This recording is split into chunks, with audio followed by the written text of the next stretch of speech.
సరే ఎలా జరుగుతుంది టోటల్‌గా పోలింగ్ ఒంటిమిట్ట కావచ్చు, లేకపోతే మనకి పులివెందులు కావచ్చు? 70-80% అయిందండి పోలింగు. చాలా పీస్‌ఫుల్‌గా జరుగుతుంది. సో, ఇప్పటివరకైతే చాలా కామ్‌గా జరిగింది. ఇంక మీద కూడా ఏమీ ఇష్యూస్ లేకుండా చూసుకుంటాం.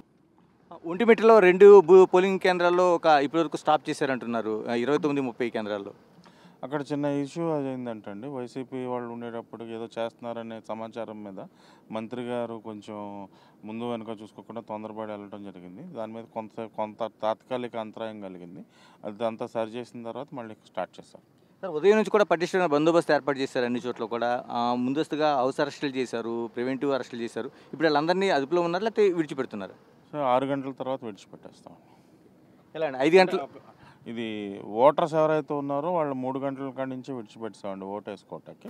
ఓటర్స్ కాని వాళ్ళు ఎవరైతే మన అదుపులో ఉన్నారో 6 గంటల తర్వాత విడిచిపెడతాం. తర్వాత 5 గంటల తర్వాత పోలింగ్ పూర్తయిపోతుంది మనకి. ఆ తర్వాత సిచ్యువేషన్‌ని ఎలా హ్యాండిల్ చేస్తున్నారు? సో ఇప్పుడు ఈ పోలింగ్ మెటీరియల్ అంతా కూడా ఇక్కడ నుంచి కడప కాలేజ్కి ఎక్కడో వేరే చోట తీసుకెళ్తారు. 14వ తారీఖు పోలింగ్ ఉంటుంది. ఎక్కడైతే మనకి ఏమన్నా కొంచెం చిన్న చిన్న చెదురుమదురు ఘర్షణ లాంటి వాగ్వివాదాలు దిగినవి గ్రామాలు ఏవైతే ఉన్నాయో అక్కడ నైట్ పికెట్ పెట్టి నైట్ కూడా అంతా కంటిన్యూస్ పెట్రోలింగ్ చేసి ఎటువంటి అవాంఛనీయ సంఘటనలు జరగకుండా మేము తగు జాగ్రత్తలు తీసుకుంటాం. అంటే ఇప్పుడు జరిగిన సిచ్యువేషన్ పైన కేసులు ఏమైనా నమోదు చేశారండి టోటల్‌గా? ఆ లెవెల్ అంత స్థాయి ఏమీ జరగలేదండి ఇప్పటివరకు. Thank you.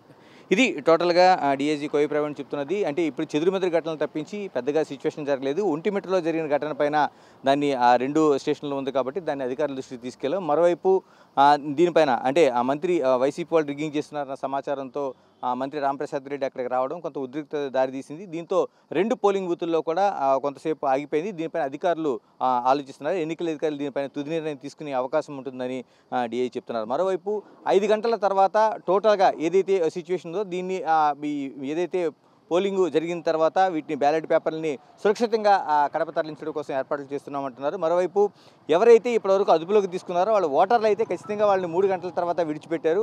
కానీ మిగతా వాళ్ళు ఎవరైతే ఉన్నారో వాళ్ళందరిపైన 6 గంటల తర్వాతే వాళ్ళపైన ఆలోచించే అవకాశం ఉంటుంది. అంటే హౌస్ అరెస్ట్ కావచ్చు, మిగతా సిచ్యువేషన్ కావచ్చు, ఏ పరిస్థితుల్లో వాళ్ళని అదుపులోకి తీసుకున్నా 6 గంటల తర్వాత మాత్రమే అవకాశం ఉండేది అనేది డీఐజీ కోయి ప్రవీణ్ స్పష్టం చేస్తున్నారు. ఏదేమైనా సిచ్యువేషన్ అంతా అండర్ కంట్రోల్లో ఉంది. కేసులు పెట్టేంత పెద్ద సిచ్యువేషన్లు ఎక్కడ జరగలేదని స్పష్టం చేస్తున్నారు.